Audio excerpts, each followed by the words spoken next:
ಎಷ್ಟು ಬಜೆಟ್ ಬೇಕಾಗ್ಬೋದು ಒಂದು ಒಳ್ಳೆ ಕ್ವಾಲಿಟಿ ಔಟ್ಪುಟ್ ಕೊಡಬೇಕು ಅಂತಂದ್ರೆ? ಕ್ವಿಂಟನ್ ಟ್ಯಾರಂಟಿನೋ ಅವ್ರು ಹೇಳಿದ್ದು, ನನ್ನ ಸಿನಿಮಾಗಳು ಜಾಸ್ತಿ ನೋಡ್ತೀನಿ, ಫಸ್ಟ್ ಸಿನಿಮಾ ಅಥವಾ ಫಸ್ಟ್ ಕಂಟೆಂಟ್ ನ 0 ಬಡ್ಜೆಟ್ ಅಲ್ಲಿ ಎಷ್ಟು ಕಡಿಮೆ ಆಗುತ್ತೆ ಅದರಲ್ಲಿ ಮುಗಿಸೋಕೆ ಟ್ರೈ ಮಾಡ್ತಿರೋ, that is the best work ಅಂತ ಅವ್ರು ಹೇಳೋದು. ಈ ಸಾಂಗ್ ಏನಾದ್ರೂ ಬೇರೆ ಭಾಷೆನಲ್ಲಿ ಮಾಡಕ್ ಅವಕಾಶ ಸಿಕ್ಕಿದ್ರೆ ರೀಚ್ ಆಗ್ತಿತ್ತು ಜನಕ್ಕೆ ಅಂತ ಏನಾದ್ರೂ ಅನ್ಸಿದ್ಯಾ?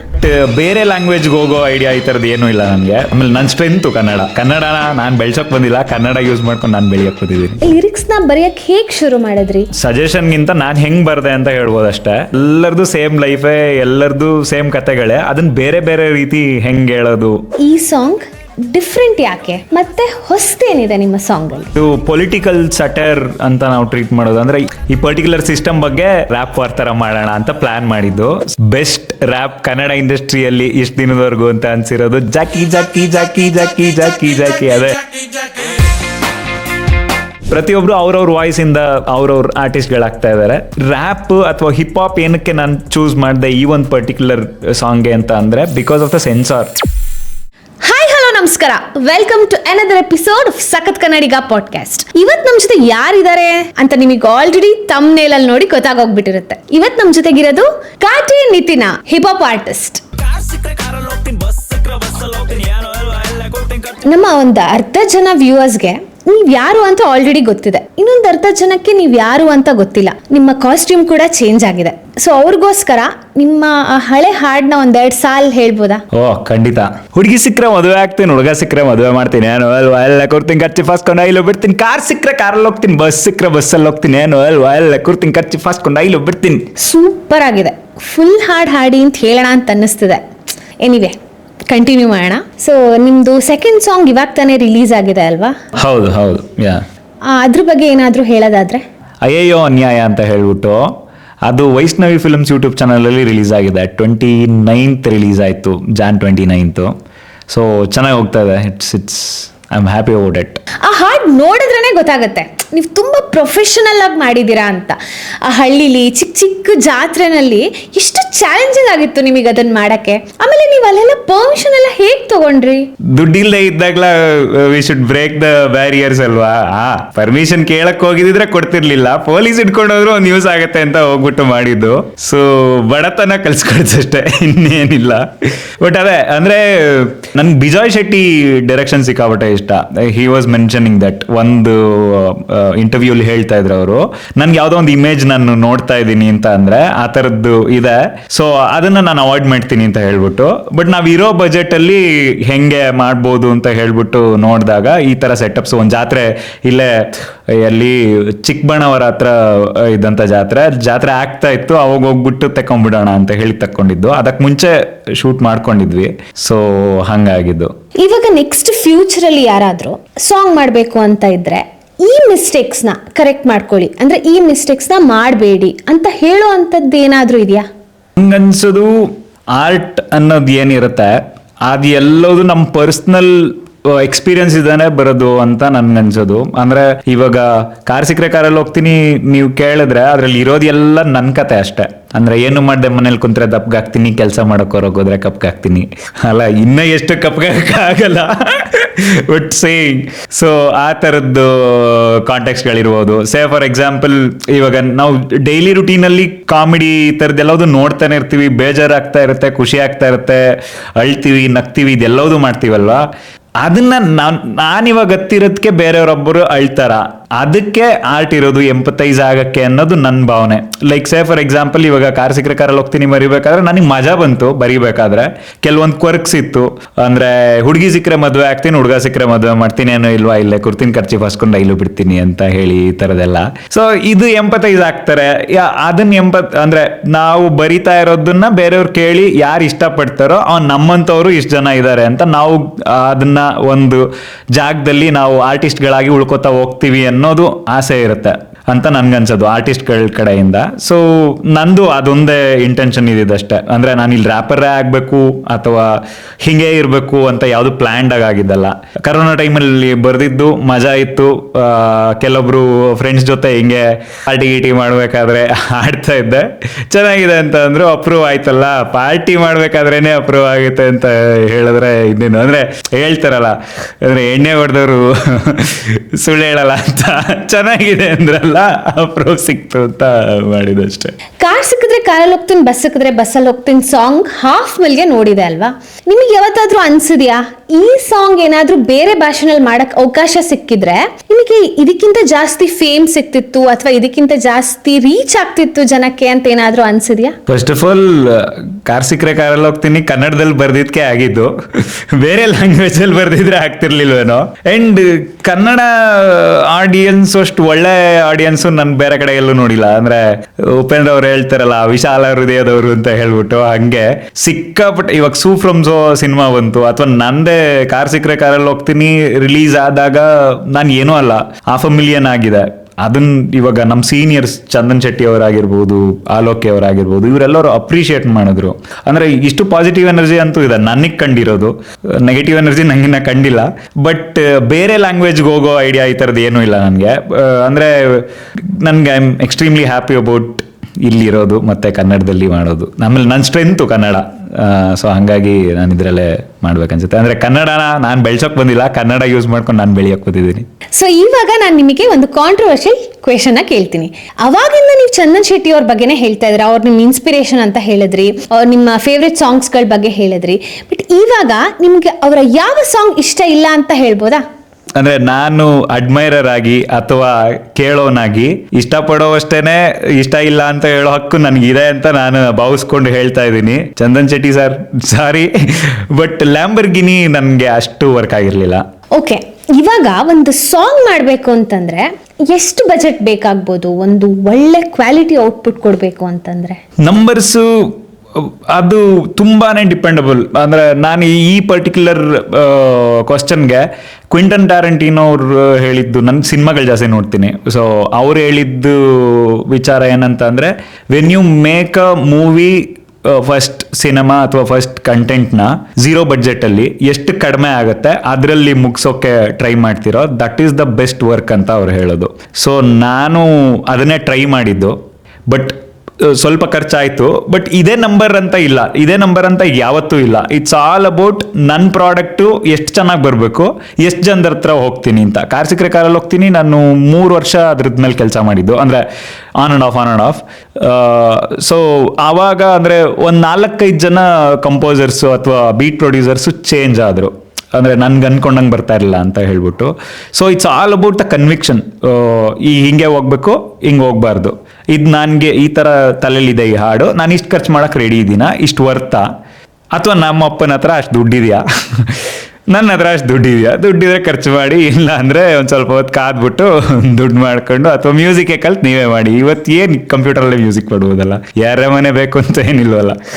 ಆಕ್ಚುಲಿ ಲಿರಿಕ್ಸ್ ಬರೆಯೋದಂದ್ರೆ ತುಂಬಾನೇ ಕಷ್ಟ ಅಲ್ವಾ? ನೀವು ನಿಮ್ಮ ಸಾಂಗ್ಸಿಗೆ ಲಿರಿಕ್ಸ್ನ ಬರೆಯಕ್ಕೆ ಹೇಗೆ ಶುರು ಮಾಡಿದ್ರಿ? ನಿಮ್ಮ ಒಂದು ರೈಟಿಂಗ್ ಸ್ಟೈಲ್ ಏನು? ಅಂದ್ರೆ ಇದು ಸ್ಟ್ರಕ್ಚರ್ ಬೇರೆ ತರ ಇದೆ, ಒಂದೊಂದ್ಸಲ ಒಂದೊಂದ್ ತರ ಆಗುತ್ತೆ. ಅಂದ್ರೆ ಈ ಮೀಟ್ರಿಗೆ ಬರೀತಾರೆ, ಫಸ್ಟ್ ಮ್ಯೂಸಿಕ್ ಆಗಿರುತ್ತೆ ಒಂದೊಂದ್ ಕಡೆ, ಅದಕ್ಕೆ ಹಮ್ಮಿಂಗ್ ಅಥವಾ ಅಂದ್ರೆ ಯಾವ ತರ ಹೋಗ್ಬೇಕು ಅಂತ ಹೇಳ್ಬಿಟ್ಟು ಮ್ಯೂಸಿಷಿಯನ್ ಮಾಡ್ಕೊಟ್ಟಿರ್ತಾರೆ, ಅದಕ್ಕೆ ಲಿರಿಕ್ಸ್ ಬರೀತಾರೆ. ರ್ಯಾಪ್ ಅಲ್ಲಿ ಅಥವಾ ಹಿಪ್ ಹಾಪ್ ಇದರಲ್ಲಿ ಏನಾಗುತ್ತೆ ಅಂದ್ರೆ ಮೋಸ್ಟ್ ಆಫ್ ದ ಟೈಮ್ ನಾನ್ ಬರೆಯೋದು, ನಾನು ಕ್ರ್ಯಾಕ್ ಮಾಡ್ಕೊಂಡಿರ್ತೀನಿ ಈ ತರ ಅಂತ, ಅದನ್ನ ಮ್ಯೂಸಿಷಿಯನ್ ಹತ್ರ ತಗೊಂಡು ಹೋಗೋದು ಅಂತ ಹೇಳ್ಬಿಟ್ಟು. ಇವಾಗ ಲಿರಿಕ್ಸ್ ಬರೀಬೇಕು ಅಥವಾ ಬರೀತಾ ಇದ್ದೀನಿ ಅಂತ ಅನ್ನೋದು ನಾನು ಸಜೆಷನ್ಗಿಂತ ನಾನು ಹೆಂಗ್ ಬರ್ದೆ ಅಂತ ಹೇಳ್ಬೋದು ಅಷ್ಟೇ.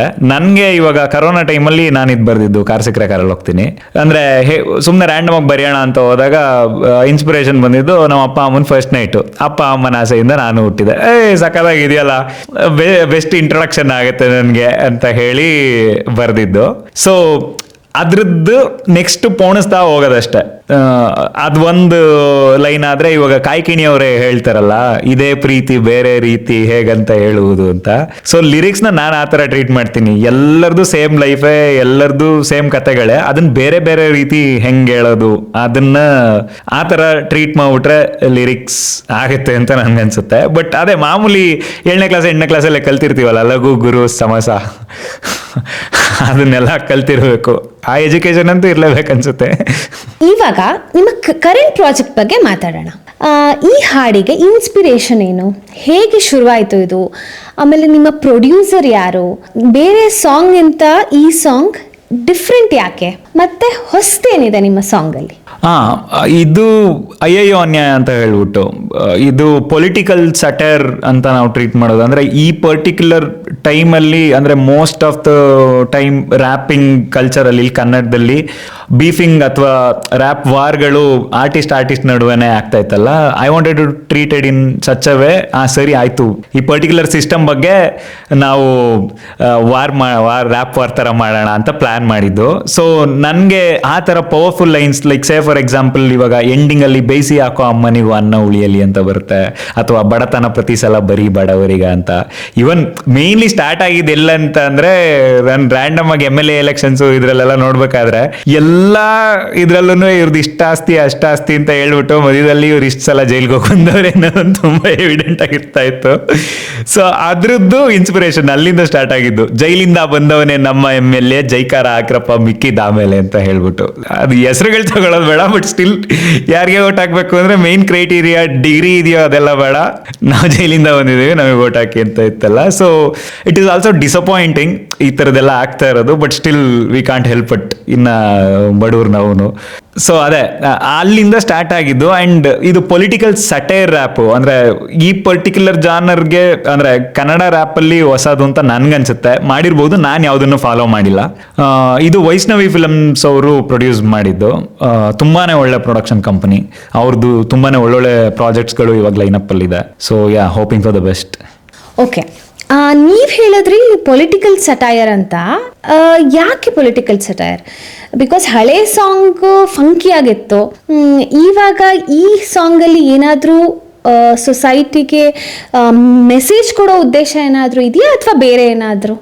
ಇದು ನನ್ನ ವಾಯ್ಸ್, ಇದು ನಾನು ಆರ್ಟಿಸ್ಟ್ ಆಗಿರೋದನ್ನೇ ನನ್ಗೇನು ಅನ್ಸುತ್ತೆ ಅನ್ನೋದನ್ನ ಎಕ್ಸ್ಪ್ರೆಸ್ ಮಾಡೋಕ್ಕೆ. ಅದಕ್ಕೆ ಒಂದು ಚಾನಲ್ ಬೇಕು, ಅದಕ್ಕೆ ಹಿಪ್ ಹಾಪ್ ಅಷ್ಟೇ. ಸೊ ಅಂದರೆ ಬಡತನ ಪ್ರತಿ ಸಲ ಬರೀ ಬಡವರಿಗ, ಅಥವಾ ವೈ ದಿಸ್ ರ್ಯಾಪ್ ಅಂತ ಕೇಳಿದ್ರಲ್ಲ, ವೈ ನಾಟ್ ದಿಸ್ ರ್ಯಾಪ್? ಅಂದರೆ ಕಾರ್ ಸಿಕ್ಕರೆ ಕಾರಲ್ಲಿ ಹೋಗ್ತೀನಿ, ಬರೋಕ್ಕೆ ಮುಂಚೆ ಕಾರ್ ಸಿಕ್ಕರೆ ಕಾರಲ್ಲಿ ಹೋಗ್ತೀನಿ ರ್ಯಾಪ್ ಇರಲಿಲ್ಲ. ಅಯ್ಯೋ ನ್ಯಾಯ ರ್ಯಾಪ್ ಬರೋಕ್ಕೆ ಮುಂಚೆ ಅಯ್ಯೋ ನ್ಯಾಯ ರ್ಯಾಪ್ ಇರಲಿಲ್ಲ. That is as simple as that. It is not that ಇದನ್ನ ಯಾರೂ ಮಾಡಿಲ್ಲ, ಇದನ್ನ ಯಾರೋ ಮಾಡ್ಯಾರೆ. ಎಲ್ಲದಕ್ಕಿಂತ ಮುಖ್ಯವಾಗಿ ನಾನು ಮಾಡ್ತಾ ಇದ್ದೀನ ಇಲ್ವಾ ಅಷ್ಟೇ. ಸೊ ಅಂದರೆ ನನ್ಗೆ ಈ ಥರದ ಕೆಲವೊಂದು ವಿಚಾರಗಳನ್ನ ಅಡ್ರೆಸ್ ಮಾಡಬೇಕಾಗಿತ್ತು. ನಾನು ಇಲ್ಲಿ ಯಾರಿಗೂ ಮಾರಲ್ ಆಗಿ ಏನೋ ಒಂದು ಕಲ್ಸಕ್ಕೆ ಬರ್ತಾ ಇಲ್ಲ ಅಥವಾ ಇನ್ನೇನೂ ಇಲ್ಲ, ನಾನು ಕಲಿಯೋಕ್ಕೆ ಬಂದಿರೋದು. ಅಂದರೆ ದಿನ ಬೆಳಿಗ್ಗೆ ಅದ್ರ ನೋಡ್ತೀವಲ್ಲ, ಬೇಜಾರಾಗುತ್ತೆ.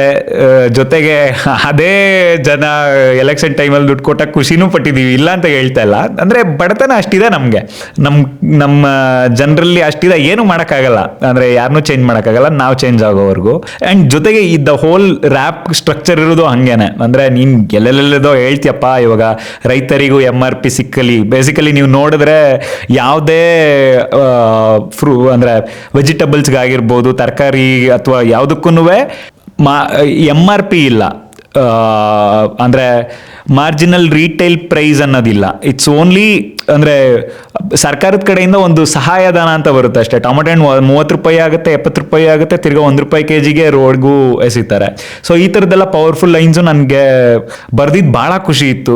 ಅಂದರೆ ನನಗೆ ಇವಾಗ ಕಾರ್ ಸಿಕ್ಕರೆ ಕಾರಲ್ಲಿ ಹೋಗ್ತೀನಿ ರ್ಯಾಪ್ ಥರನೇ ಇನ್ನೊಂದು ಮಾಡ್ಬೋದಿತ್ತು, ಮತ್ತೊಂದು ಮಾಡ್ಬೋದಿತ್ತು. ಇದೇನಕ್ಕೆ ಅಂತಂದರೆ ಇಟ್ಸ್ ಓನ್ಲಿ ದ ಎಕ್ಸ್ಪ್ರೆಷನ್ ಅಷ್ಟೇ. ಆರ್ಟಿಸ್ಟ್ಗಳಿಗೆ ಆ ಥರದ ಜವಾಬ್ದಾರಿ ಇದೆ, ಹಾಗಾಗಿನೇ ಎಲ್ಲರೂ ಅವ್ರವ್ರಿಗೆ ಇಷ್ಟಪಟ್ಟಿರೋದೇ ಮಾಡ್ತಾ ಇದ್ದಾರೆ ಅಂತ ಅನ್ನಿಸ್ತು ಇವಾಗಿರೋ ಇದರಲ್ಲಿ. ಇವಾಗ ನನಗೆ ರಾಹುಲ್ ಡಿಟೋ ಅವ್ರದ್ದು ಸಿಕ್ಕಾಪಟ್ಟೆ ಇಷ್ಟ ಆಗುತ್ತೆ, ರಾಕಿ ಬಾಯ್ ಆಗಿರ್ಬೋದು, ಅಥವಾ ಬೇರೆ ಬೇರೆ ಸಾಂಗ್ಸ್ ಎಲ್ಲ MCBG ಅವ್ರದ್ದು ಇಷ್ಟ. ರೀಸೆಂಟ್ ಆಗಿ ರಿಲೀಸ್ ಆಗಿರೋ ನಿಮ್ಮ 2ನೇ ಹಾಡು ತುಂಬಾನೇ ಯುನೀಕ್ ಆಗಿದೆ. ಅದ್ರ ಲಿರಿಕ್ಸ್ ಬ್ರೇಕ್ ಡೌನ್ ಮಾಡ್ಬೋದಾ? ಯಾ Shah, I would love to. ಅಂದರೆ ನನಗೆ ಪ್ರೈಮರಿಲಿ ಈ ಸಾಂಗ್ ಮಾಡಬೇಕು ಅಂತ ಅನಿಸಿದ್ದೇನೆ. ಅಂದರೆ ಇವಾಗ ಸೆನ್ಸಾರ್ ಬೋರ್ಡೇನೆ, ಅಂದ್ರೆ ಸಿನಿಮಾದಲ್ಲಾದ್ರೆ ಇದನ್ನ ಕಟ್ ಮಾಡಿ ಬಿಸಾಕ್ತಾರೆ, ನಾಳೆ ದಿನ ಯೂಟ್ಯೂಬ್ಗೂ ಇರುವುದು ಸೆನ್ಸಾರ್, ನನಗೆ ಗೊತ್ತಿಲ್ಲ. ಜೊತೆಗೆ ಪ್ರತಿಯೊಬ್ಬರಿಗೂ ವಾಯ್ಸ್ ಇರುತ್ತೆ ಆರ್ಟಿಸ್ಟ್ಗಳಿಗೆ ಅವ್ರದೇ ಆದಂತ. ಇದು ನನ್ನ ವಾಯ್ಸ್ ಅಂತ ಅನ್ಸಿದ್ದು. Like say for example opening ಲೈನೇ ಹುಟ್ಟಬೇಡಿ ಮಕ್ಕಳೇ ಭೂಮಿ ತುಂಬಿದೆ ಅಂತ. ನಿಮ್ಗೆ ಗೊತ್ತು ಭಾರತದ ಜನಸಂಖ್ಯೆ 2 ತಿಂಗಳಿಗೆ ನಂಬರ್ 1 ಇವಾಗ ಇದೆ ಅನ್ಸುತ್ತೆ, ನಂಗೆ ಗೊತ್ತಿಲ್ಲ ಸ್ಟ್ಯಾಟ್ಸು. ಸೊ ಹುಟ್ಟಬೇಡಿ ಮಕ್ಕಳೇ ಭೂಮಿ ತುಂಬಿದೆ. ಆಮೇಲೆ ಗಾಂಧಿ ಗೋಡ್ಸೆಯರ ದೇಶ ಕೊಂದಿದೆ. ಅಂದ್ರೆ ನೀನ್ ರೈಟ್ ವಿಂಗ್ ಆಗು ಲೆಫ್ಟ್ ವಿಂಗ್ ಆಗು ಇಲ್ಲಿ ಉಳಿಯಕ್ ಜಾಗ ಇಲ್ಲ ಅನ್ನೋ ಒಂದು ಲೆಕ್ಕದಲ್ಲಿ. ಬಡತನ ಪ್ರತಿ ಸಲ ಬರೀ ಬಡವರಿಗ, ಅಥವಾ ಇವಾಗ ಕೆಲಸ ಇಲ್ಲದೆ ಮನೇಲಿ ಕೂತು ಪಬ್ಜಿ ಆಡಬೇಕಾ, ಅಥವಾ ಬಿಕ್ಸಿಫಿಟ್ ರೇಷ್ಮೆ ಸೀರೆ ಕಡಲೆ ಬೀಜ ಮದುವೆ ಭಾಗ್ಯ ಗುಲಾಬಿ ನೋಟು ಟಗರು ಕುಟು ಓಟಿ ಪ್ಯಾಕೆಟ್ ಸೈಕಲ್ ಹೆಲ್ಮೆಟ್ ಕಾಸಾಕ್ತಿ ಕೊಡಿ ನಿಮ್ಮ ಪೇಟಿಎಂ ಮಂಚೆ ಇದೆಲ್ಲಾನು ಸಿಕ್ಕೋದು ಎಲೆಕ್ಷನ್ಗೆ ಮುಂಚೆ ಅಂತ ಹೇಳಿ. ಸೊ ಅಂದ್ರೆ ಇದೆಲ್ಲವುದು ಆಗ್ತಾ ಇರೋದು ಏನಿದೆ ಇದ್ರದ್ ಬಗ್ಗೆ ಸಟೇರಿಕಲ್ ಆಗಿ, ಅಂದ್ರೆ ಡೈರೆಕ್ಟ್ ಆಗಿ ಏನು ಹೇಳ್ದೆ, ಯಾರ್ದು ಹೆಸರು ತಗೊಂಡೆ. ಇವಾಗ ನೀವು ರ್ಯಾಂಡಮ್ ಆಗಿ ಯಾರ್ದೇ ಪೊಲಿಟಿಷಿಯನ್ಸ್ ಹೆಸರು ತಗೊಂಡ್ಬಂದ್ರು ಎಲ್ಲರೂ ಯಾವ್ದೋ ಒಂದು ಜಾಗದಿಂದ ಬಂದಿದ್ದಾರೆ, ಅದನ್ನೇ ಇಟ್ಕೊಂಡು ಮಾಡಿದ್ದು. ಜೈಲಿಂದ ಬಂದವನೇ ನಮ್ಮ MLA, ಜೈಕಾರ ಹಾಕ್ರಪ್ಪ ಮಿಕ್ಕಿದ್ದ ಆಮೇಲೆ ಅಂತ ಹೇಳ್ಬಿಟ್ಟು. ಸೊ ಇದೆಲ್ಲದನ್ನು ಯೂಸ್ ಮಾಡ್ಕೊಂಡು ಮಾಡಿದ್ದು. ಜೊತೆಗೆ ಏನೇ ಹೇಳಿದ್ರು ಏನೇ ಮಾಡಿದ್ರು ಎಂಡಿಂಗ್ ಅಲ್ಲಿ ಒಂದು ಲೈನ್ ಬರುತ್ತೆ, ದಟ್ ಬೇಯಿಸಿ ಹಾಕೋ ಅಮ್ಮನಿಗೂ ಅನ್ನ ಉಳಿಯಲಿ ಅಂತ ಹೇಳಿ. ಇನ್ ಸಚ್ ಅವೇ ಇವಾಗ ಇದೆಲ್ಲವುದು ನೀನು ಹೇಳ್ತಾ ಇದೆಯಲ್ಲಪ್ಪ ಗುರು, ನಿನ್ ಮನೆಗೆ ನೀನ್ ಕರೆಕ್ಟ್ ಆಗಿ ತಂದು ಹಾಕಿದ್ಯಾ ಅಂತ ಹೇಳಿ. So that was the case. ನಿಮ್ಗೆ all the best. First song ಇಂತನೂ ಈ ಸಾಂಗ್ ಇನ್ನೂ ಜಾಸ್ತಿ ಓಡ್ಲಿ, ಜಾಸ್ತಿ ರೀಚ್ ಆಗ್ಲಿ ಅಂತ ವಿಶ್ ಮಾಡ್ತೀನಿ. ಸಖತ್ ಕನ್ನಡಿಗ ವ್ಯೂವರ್ಸ್ ಇದನ್ನ ಖಂಡಿತವಾಗ್ಲೂ ಇಷ್ಟಪಡ್ತಾರೆ ಅಂತ ಅನ್ಕೋತೀನಿ. ಕೊನೆಯದಾಗಿ ನೀವು ನಮ್ಮ ಆಡಿಯನ್ಸ್ ಏನ್ ಹೇಳಕ್ ಇಷ್ಟಪಡ್ತೀರಾ? Yeah, thank you so much for hosting me. ಭಾಳ ಖುಷಿ ಆಯಿತು ನನಗೆ. ಎನಿವೆ ಸಿಗಾವಡೆ ಮಜಾ ಇತ್ತು ಇಂಟರ್ವ್ಯೂ. ಇನ್ನು ಯಾವ್ದಾವ್ದು ಕಾಂಟ್ರವರ್ಸಿ ಆಗುತ್ತೆ ನಂಗಂತೂ ಗೊತ್ತಿಲ್ಲ, ಬಟ್ ನಮ್ಮ ತಂದೆ ಲಾಯರು, ಆಂಟಿಸಿಪೇಟರಿ ಬೇಲಿ ಇರುತ್ತೆ. Anyways thank you so much everyone. Signing off. ಇವಾಗ ಅಯ್ಯೋ ಅನ್ಯಾಯ ನನ್ನ ಸಾಂಗ್ ರಿಲೀಸ್ ಆಗಿದೆ. ಕಾರ್ಸಿಕ್ರೆ ಕಾರಲ್ಲಿ ಹೋಗ್ತೀನೂ ಆಲ್ಮೋಸ್ಟ್ 1 ವರ್ಷ ಆಗ್ತಾ ಇದೆ. ನೀವು ಫ್ರೀ ಇದ್ದಾಗ ಯಾವಾಗಾರ ಟೈಮ್ ಮಾಡ್ಕೊಂಡು ನೋಡಿ. ಅಯ್ಯೋ ಅನ್ಯಾಯ ರಿಲೀಸ್ ಆಗಿದೆ ವೈಷ್ಣವಿ ಫಿಲಮ್ಸ್ ಯೂಟ್ಯೂಬ್ ಚಾನಲಲ್ಲಿ. ನೋಡಿ, ಲೈಕ್, ಸಬ್ಸ್ಕ್ರೈಬು ಇದೆಲ್ಲದು ನಿಮಗೆ ಬಿಟ್ಟಿದ್ದು, ಬಟ್ ನೋಡೋದಂತೂ ನೋಡಿ. Thank you. ಇದೇ ತರ ಸಖತ್ ಪಾಡ್ಕಾಸ್ಟ್ಗೆ ಫಾಲೋ ಮಾಡಿ. ಸಖತ್ ಕನ್ನಡಿಗ.